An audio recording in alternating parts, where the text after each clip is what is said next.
নমস্কাৰ আপোনালোকলৈ আগবঢ়াইছো কেইবাটাও গুৰুত্বপূৰ্ণ খবৰ অংগনবাদী কৰ্মী বাইদেউসকল হ'ব পাৰিব সুপাৰভাইজাৰ মুখ্যমন্ত্ৰীয়ে কেবিনেটত লোৱা সিদ্ধান্ত আৰু কেইটামান ভাল খবৰ দিছে ৰন্ধন কৰ্মীসকলৰ বাঢ়িল দৰমহা কিমান বাঢ়িল দৰমহা চাওক সবিশেষ সমগ্ৰ শিক্ষাৰ অধীনত কাম কৰা কন্ট্ৰাকচুৱেল শিক্ষকসকলৰ বাঢ়িল দৰমহা সম্পূৰ্ণ ভিডিঅটো চাওক আৰু জানক সবিশেষ ৰন্ধন কৰ্মীৰ কিমান বাঢ়িল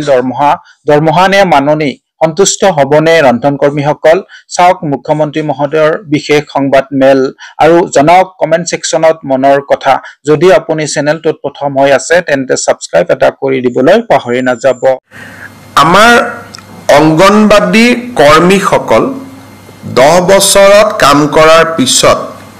তেওঁলোকে সুপাৰভাইজাৰ হয়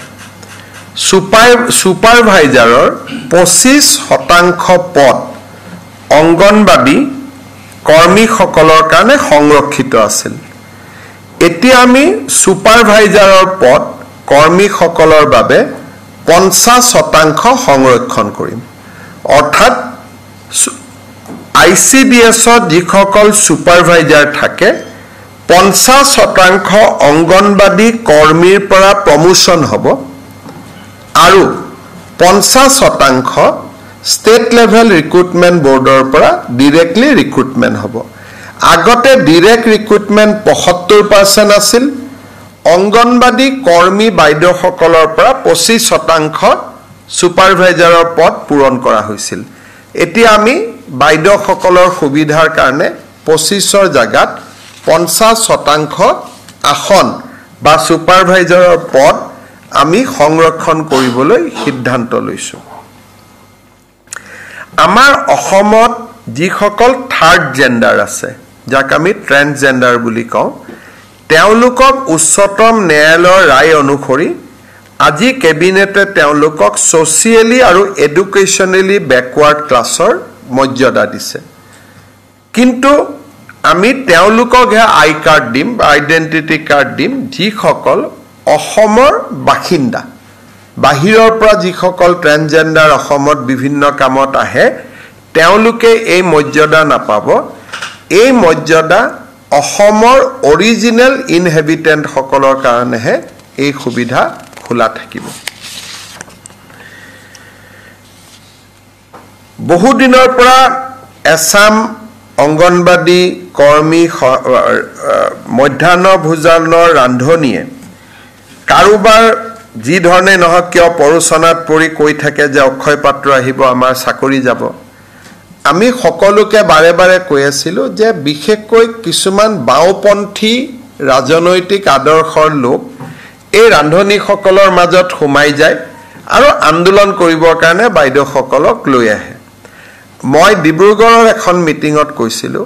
যে চাকৰি যোৱাটো কথাই নাই দুই এদিনতে তেওঁলোকৰ দৰমহা বাঢ়িব আজি কেবিনেটে তেওঁলোকে আজিৰ দিনত 1500 টকা দৰমহা পায় 1 অক্টোবৰৰ পৰা তেওঁলোকৰ দৰমহা আমি 2000 টকালৈকে বৃদ্ধি কৰিছো অৰ্থাৎ ৰাজ্য চৰকাৰে 500 টকা আগতে দি আছিল কেন্দ্ৰ 1000 দি আছিল এতিয়া কেন্দ্ৰ 1000 দিব ৰাজ্য 1000 দিব টোটাল 2000 টকা এগৰাকী মধ্যাহ্ন ভোজনৰ বাইদেৱে ৰান্ধনিয়ে লাভ কৰিব আৰু এই আঁচনিটো ৰূপায়ণ কৰিবলৈ যাওঁতে ৰাজ্য চৰকাৰে 108 কোটি টকা খৰচ কৰিব লাগিব আমাৰ সৰ্বশিক্ষা অভিযানৰ পৰা যিসকল শিক্ষক নিয়মীয়াকৰণ হৈছিল তেওঁলোকে এটা কাৰিকৰী কাৰণত তেওঁলোকৰ যিটো এনুৱেল ইনক্ৰিমেন্ট জুলাই মাহৰ আছিল সেই ইনক্ৰিমেন্টটো তেওঁলোকৰ বাদ পৰি গৈছিল আজি কেবিনেটে সৰ্বশিক্ষাৰ পৰা নিয়মীয়া হোৱা আটাইবোৰ শিক্ষক আৰু কন্ট্ৰাকচুৱেল টিচাৰ যিসকলক আমি চৰকাৰী চাকৰিত নিয়মীয়া কৰিছিলো সেকেন্ডাৰীত হাই স্কুলৰ অতিৰিক্ত শিক্ষক এলপিএমিৰ কন্ট্ৰাকচুৱেল টিচাৰ যিসকল নিয়মীয়া হল তেওঁলোকক এইবাৰ আমি বছৰিকীয়া যেটো 3% ইনক্ৰিমেন্ট তাক এপ্ৰিলত নহলে নাপাই জুলাইত তেওঁলোকৰ নিয়মীয়া হোৱা কাৰণে তেওঁলোকে পোৱা নাছিল কেবিনেটে আজি বিশেষ সিদ্ধান্ত লৈ তেওঁলোকক ইনক্ৰিমেন্টটো দিবৰ বাবে সিদ্ধান্ত কেবিনেটে আজি দুটা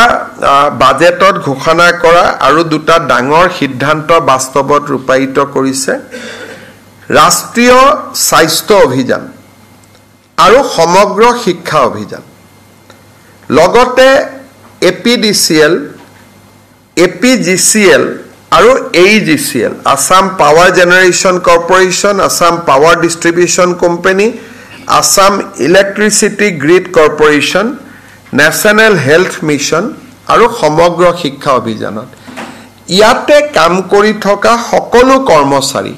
আমি আপোন ঘৰ আঁচনিৰ সুবিধা দিম অৰ্থাৎ ৰাজ্য চৰকাৰৰ কৰ্মচাৰীয়ে যেনেকৈ আপোন ঘৰ আঁচনিৰ সুবিধা পায় এতিয়াৰ পৰা ৰাষ্ট্ৰীয় স্বাস্থ্য অভিযান সমগ্ৰ শিক্ষা অভিযান